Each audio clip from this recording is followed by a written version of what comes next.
Coach Wells is, let me make sure I have all my stuff. I don't want to misread this. Coach Wells is the pass game coordinator and quarterback coach at Evangel University in Missouri, correct? Correct, Springfield, Missouri. In Springfield, Missouri. Coach is going to talk about changing the quarterback launch point. Our buddy Coach Ridgway, I believe, is the one that convinced Coach to do this for me. But Coach is going to talk about changing the launch point, and we're going to get started here in a second. Again, coaches, if you miss any part, this full replay will be on.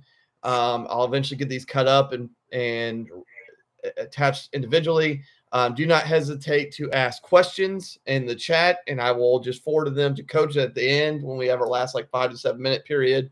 Again, we've had fantastic speakers so far. Like I said, all three have been really good, and I look forward to this one as well. But I mean, we're about a minute ahead of schedule, which is fine. But Coach, you can kind of get started as you're ready, and thank you for coming on. Yeah, appreciate you having us, man. Really awesome talk right there by Coach Hall and everybody that's been before me. Really excited about the opportunity to be here and just speak about kind of what we do at Evangel. We're an NAIA program here in Springfield, Missouri, in the KCAC conference. Got here 2 years ago. Just a little bit about me. Played at Louisiana Monroe, coached at Louisiana Monroe, coached at Jacksonville State prior to that. And then been at Evangel ever since 2022. And so we've had some success here doing some things. I know the one thing that I have never had, and that is consistency up front to find 5 humongous offensive linemen. It's easy to sit there and just run the football every single snap at will. And so to me, I believe wholeheartedly that the quarterback's got to be the game changer in the offense. I think you have to do what the quarterback can do from that standpoint. And we like to be able to change the launch point. We like to be able to help out our offensive line in the passing game. Last year, we gave up 12 sacks, dropping back 700 and something opportunities. And we really believe this is just kind of our philosophy of changing the launch point, our philosophy of moving the quarterback around, our philosophy of using the quarterback. And also I'll talk a little bit about how we change the tempo and how we incorporate just some burst calls there and how we like to control the tempo to be able to also help the quarterback as well. Just some things we look at from quarterback standpoint. We look at, is he an overall throw and accuracy, right? That's hard to coach at my level, right? Once he gets to me, he's kind of become a passer at the standpoint of, can he accurately do that? Now, we're going to work that. We're going to throw the targets in everything we do. We're always going to work on accuracy when he's with us. But at the same time, I think it's hard to coach it, right? Is he tough? Does he have courage? Does he have poise in the pocket? Is he tough when he gets knocked down? Can he get back up, right? Will 10 guys around him sit there and let him lead them, okay? Is he mobile? I don't think he's got to be a 4-4 guy. I think he's got to be able to get out of his own way. And I think he's got to be able to create a little bit, right? He's got to be a great decision maker. He's got to be consistent in his decision making, right? And then he's got to have leadership qualities, all those intangible things. And then he's got to be clutch in production moments, right? I think how you can improve your quarterback production within your system, I know how we do it within our system, are these 3 things, right? We like to move the launch point, whether that be change of protection, whether that be sprint him out, whether that be do some counter stuff, whatever that might be from the pass protection standpoint that we'll talk about here in a second. We like to change the tempo within our offense, whether that be freeze, whether it be look back, whether that be burst calls that we'll talk about here in a little bit, right? Or whether that just be naturally going no huddle, right?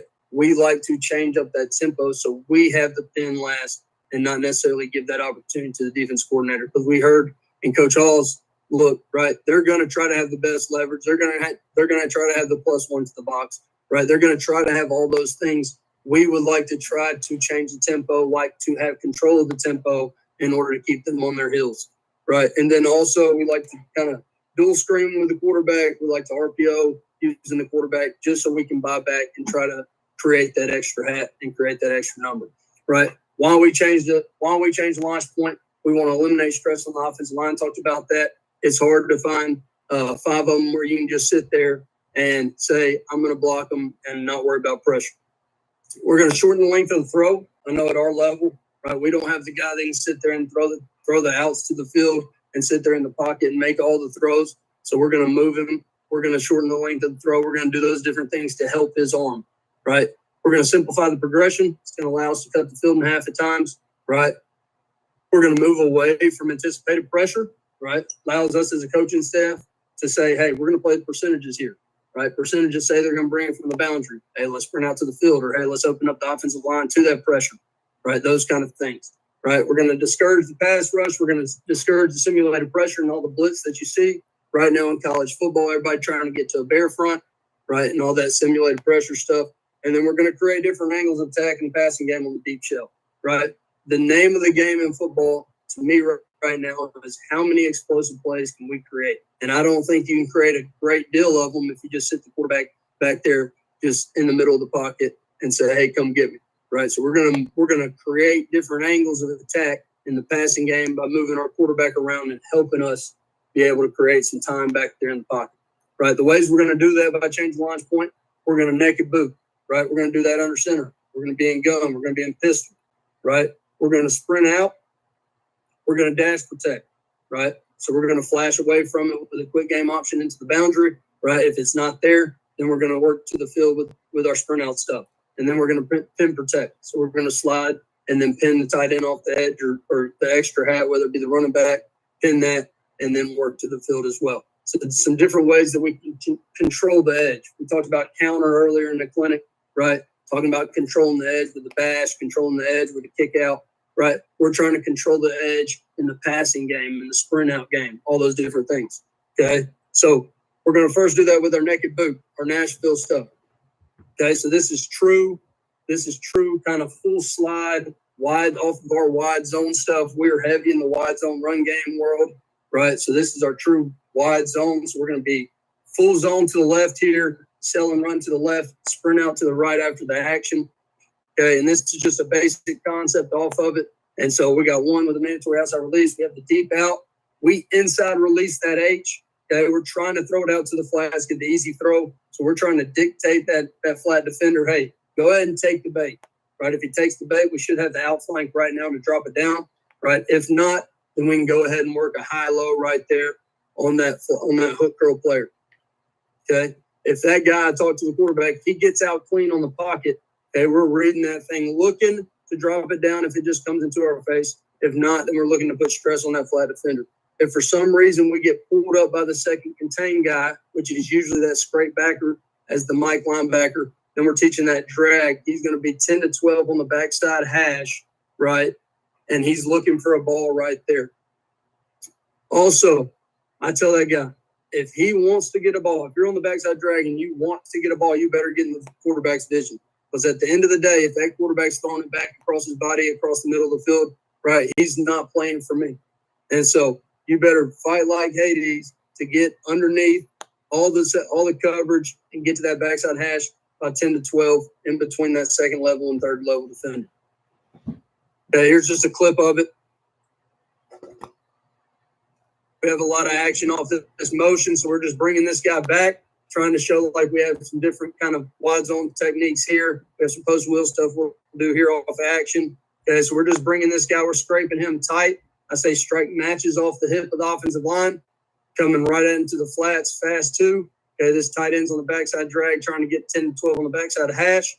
Okay, now this inside receiver is going to stem in, push vertical, right? He's trying to go inside of this hook curl, this flat defender, okay, until common sense says, I got to go, right?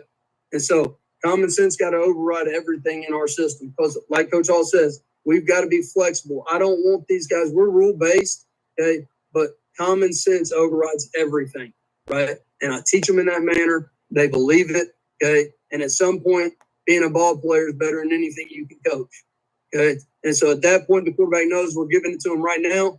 Let's let the players be players, right? And we all know here right now, right, it's about the Jimmies and the Joes, right? The Jimmies and the Joes make the scheme look really, really good.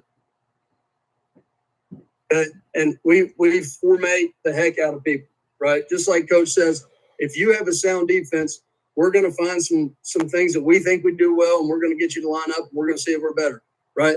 But I watched a bunch of dudes running around, and when talent meets talent, right, you got to scheme them up from the standpoint of formationally, can we just get them to where we create our mismatches, right? And so at the end of the day, that's what we're trying to create, that high-low opportunity and get to where the quarterback's reading the same thing and the defense is just seeing something a little bit different pre-snap. Sprint out wise, okay, we'll rodeo and lasso, and this is our true, just go to the call, rodeo lasso call here, okay? And so now this is our spot concept. This is when we were at Jacksonville State. And so this is our true high-low on it. We're going to clear out with the corner route, okay? Teaching this bag route, he's going to chase the stem of 2 and sit right underneath it, right? This should happen somewhere between 5 and 6. This flat route, quarterback should snap it just inside leg of the tackle. He should be fast to the flats, okay? Right now, running backs off the edge, okay? And we're just full run 2.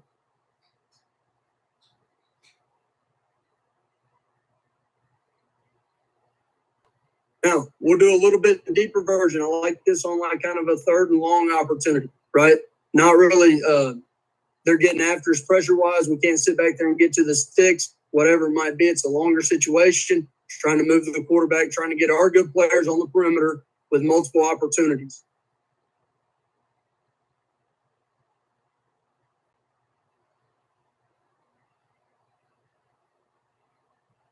And you do see people, I don't have clips of it today. Okay, here at Evangel, we've had a hard time kind of reaching this thing to the front side, kind of everything, the right tackle, left tackle, front side tackle in the look, okay, and the running backs kind of getting to the quarterback, whether it be the quarterback not having enough speed to get on the perimeter or whether it be not enough force to get this edge shut down, right? We've gone to the old school kind of block your backside gap, kick, cut off the front side, and just outrun it, okay? Just to kind of get that jumbled out of our face. Here at Jacksonville State, we had a good opportunity just to get on the edge, okay? We like to do it that way better. But at the end of the day, gave us an opportunity to push it down a little bit deeper. This is more of your China concept, just with the speed out version instead of the turn back or the comeback, okay? Gave us an opportunity just to get out there, okay? From a dash standpoint, we call it Ringo Lucky, okay? And this is just a full slide to the call, okay? We have a quick game, what we call a gift on the front side. So if they go ahead and give it to us, we're going to take it, okay? And then if they don't, we're going to pump it, let that timing match up with the protection, and then we're going to create a sprint out with some form or fashion of a concept of a combo here, okay? And so you'll see here, I think at Jacksonville State, we were running the hitch, okay? You can put whatever you want here. Okay, whatever your quarterback, quite honestly, throws best. And if a guy in the odd front or they're kind of floating that body down here on the edge, okay, I personally like running this. It's a little bit safer with a 4-step out, but we threw hitches better. The quarterback had really good timing. He was a tall enough guy that he could see it. So at the end of the day, we just let him throw it. Okay. The great thing about what we do for a living is, hey, I wish I could still play. I don't get to. So we're going to do what this guy can do, right? If that guy likes to throw a hitch better, we're going to throw hitches. If that guy likes to throw a 4-step out, we're going to throw 4-step outs, right? Schematically, they both make sense. Timing-wise, they both make sense. So at the end of the day, that's what we're going to do. We're teaching that guy, let's go ahead and take it if they give it to us, right? Everybody says if we can run it for 4 yards, let's run it for 4 yards, right? If we can throw a hitch for 4 yards, let's throw a hitch for 4 yards. At the end of the day, okay, we're all trying to go up and down the field and score as many points as possible, right? And you can see here, hey, tackle doesn't do a great job getting out to it, but at the end of the day, 4-step out, that's an easy throw and catch for 11 yards.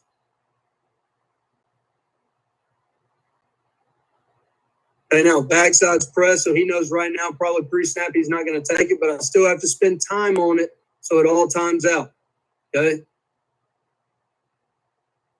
Great job right here. Boom. Tight end collects it. Quarterback understands that he could have pressure off the edge pre-snap. Okay. He slides up in there. And now we got a switch vert concept with an opportunity for a blind throw up the sideline. Good, easy throw and catch. Allows us to change the perimeter. Okay. We're in great shape.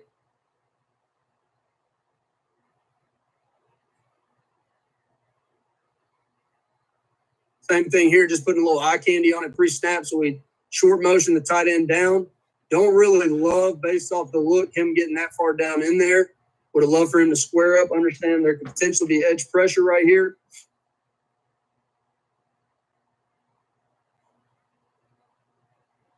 Good.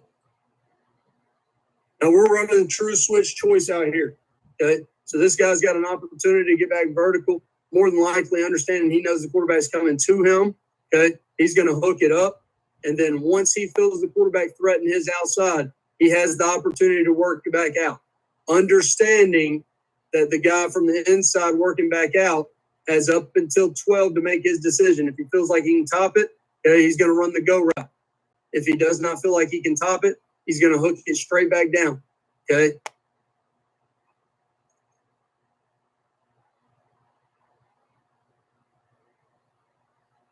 Good throw and catch there by the quarterback.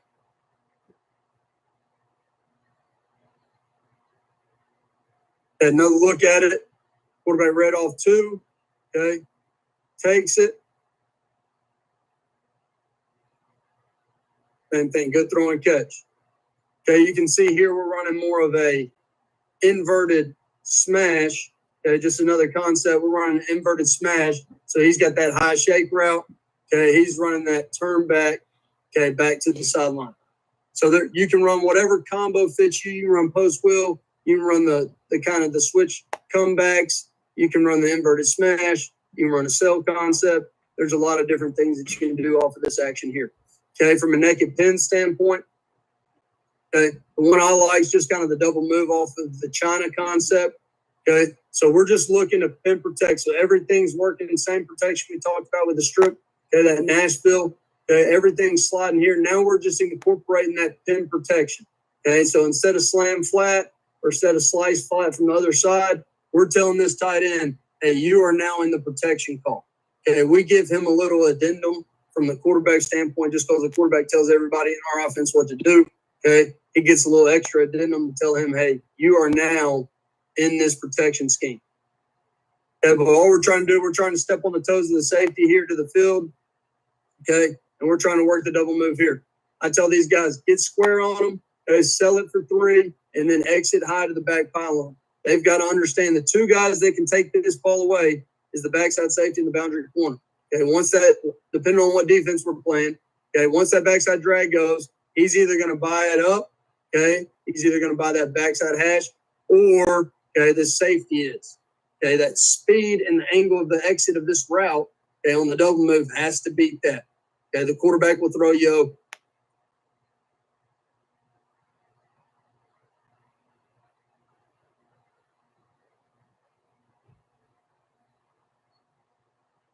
Okay, we had a little fun with this when we put a 6th offensive lineman in the tight end spot. Okay, had an opportunity. This was the only way we were going to get this defensive look versus this defense, and so we had to scheme them up a little bit just because we had an opportunity to be able to make something happen there. Okay, but at the end of the day, was not there. Okay, quarterback had the flats. He's just going to take it. Right. This was another way we just deemed the dash protection, but we just didn't have an opportunity, okay, to get it out there in the flats. Quarterback knew he didn't have a gift throw based off the formation that week. Okay, just an easy way to kind of throw it out there in the flats and let our players be players in space.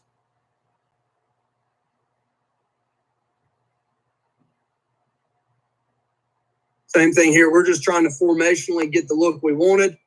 Okay, so at the end of the day, this is our pin protection stuff where the tight end's in. Okay, we create an unbalanced formation, and we're just running the same plays, guys. We're just running the same plays. We're mandatory outside release. We're trying to create that triangle, right? However you get them there, however you get the pieces of the puzzle there, okay, we're trying to create that triangle. Once again, trying to make it really easy for our quarterback.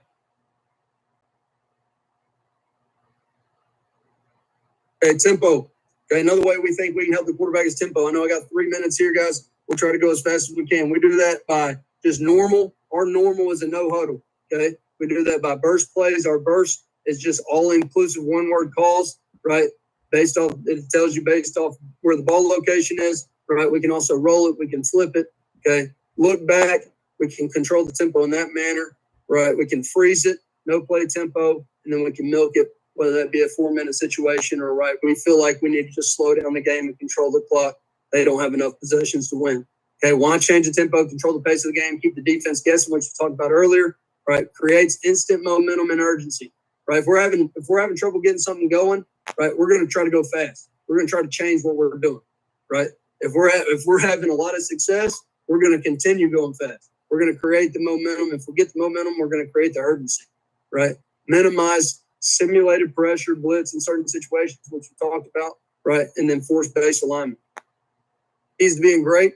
I think in order to be great at tempo, right, your players have to have a clear understanding of what each tempo has, the meaning of the purpose, and why you're doing it. Okay, all tempos must look the same pre-snap. Teach players where the referee is, right? Who do I need to hand it to? I need to hand it to the umpire. I need to hand it to the captain, right? Run it to the near hash. We tell our guys the goal is to beat the referee, right? You hear a lot of guys, hey, let's snap it with 30 seconds left on the clock, right? If they're standing over the ball, you can't snap it with 30 seconds left on the clock. So at the end of the day, we're trying to beat the referee, because if we're playing as fast as the referee is, then we're playing as fast as they're allowing us to play the game. Okay, daily tempo periods. We go 10 minutes every day of burst periods, 10 minutes every day of some type of fast tempo, kind of changing tempos within a period, so we understand the importance and how much we believe in it. Keep it simple. The faster you go. Okay, the faster we go, the faster we want to go based off the tempo, right? The more simplistic, maybe the more common, okay, the more plays that have answers. Burst plays, right? They're one words that means everything, right? They're going to have the tempo, the formation, the motion, the play, the snap count, all included, okay? Why burst plays? I think it's easier for the player and the play callers, right? If we got a 17-word tag play in there that we think is going to score, why not just give it a one-word name, right? Changes the tempo, create different looks within the long play calls, right, and creates urgency and ownership for the players, right? Because at the end of the day, guys, what they believe in and what we can get them to believe in is what we're going to be good at. Coach, that's all I got. Perfect, Coach. I mean, question for you, like, from how much time do you spend practice-wise from an individual or pod or group perspective on the sprint out stuff, and kind of what does that look like? So kind of during special teams periods for us, we'll try to steal a receiver. We'll try to steal a guy that's not involved. And then we'll try to kind of just incorporate some different movements, whether that be strip, whether that be true sprint out, whatever that might be. The great thing about just creating your pass game to where you're just truly reading down the ladder, whether that be a high-low read or just across the piano, whether that be kind of just an outside-in progression, the quarterbacks, where they're throwing to doesn't change much. We're just changing how the characters are getting there. And so you don't have to spend a great deal of time throwing to different spots, if that makes sense. It does. Now, I mean, how many of your concepts from a sprint out perspective can you also just run from a true drop back? So I'll go ahead and I'll try to basically install as many schemes as I can, just pure drop back. And then we'll just motion them and move them into those sprint out concepts. And they might just have to tinker a little bit based off of the quarterback moving. And then that's how we'll teach the receivers. Okay. And so if I'm going to install China, I just install basically what we call Nebraska. I just install that as a drop back concept and then teach them based off of what the sprint out is, what the front side, back side rules of those concepts are, how that protection or how that sprint out, basically how we change that launch point with the offensive line, how that changes their thought process. Okay. Do any of the sprint out from being a drop back to a sprint out, does that change or alter the quarterback's reads at all, or does that all fairly stay the same even though you're moving out of the pocket? That's fairly going to stay the same, just based off how we build it. Now, his thought process from a timing standpoint might change a little bit, but how he's going to go about reading it and how he's going to try to affect the defense with his eyes is pretty much going to stay very similar in that family of plays. Okay. Now, you mentioned earlier that you were having some issues with what was it? Some of the blocking. I think. Yeah, so the full sprint out, and then you see some people turn to the backside gap, and then you see some people reach it to their front side gap. And so when we first got to Evangel from Jacksonville State, we had trouble getting it reached, and so we had no kind of vertical movement there, so everything was just leaking into the pocket of the quarterback, and so we could never really get our shoulders downhill. We could never really get the edge of the defense per se from the backfield, and so we've kind of decided to move the offense line away from where the quarterback's going, and then send the extra hat off the edge, just to try to give him a little bit more depth and a little bit of momentum to be able to sustain that block a little bit. Okay. When you don't have a dude at right tackle, or you don't feel like you have a big enough athlete to be able to reach that and get it kind of sustained right there. Okay. Now, and you mentioned in there as well, I think this will be one of the last questions, that you'll occasionally, I think you said you put a 6-0 lineman at tight end just to kind of help. Yeah, man, we're going to try to what we believe in, and kind of what I've always, most of my career, when I was at Jacksonville State, we had really good players. Don't get me wrong, but I was in my playing days in Louisiana Monroe, when I was coaching Louisiana Monroe, here at Evangel at times, our Jimmies and Joes aren't always the most talented, so we've got to be unique. We've got to be kind of different in what we do, and I think just kind of how we game plan, we kind of personnel-wise, we're going to try to always get our 11 best, and so whether that be 6 or 7 offensive linemen, whether that be 5 wide receivers and empty.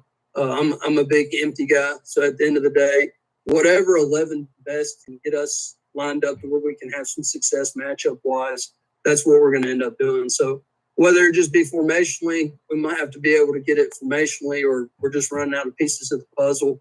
I know some high school guys have that problem at times. And just, however we can get our best 11, however we need to line up to be able to run what we think needs to be successful. Okay.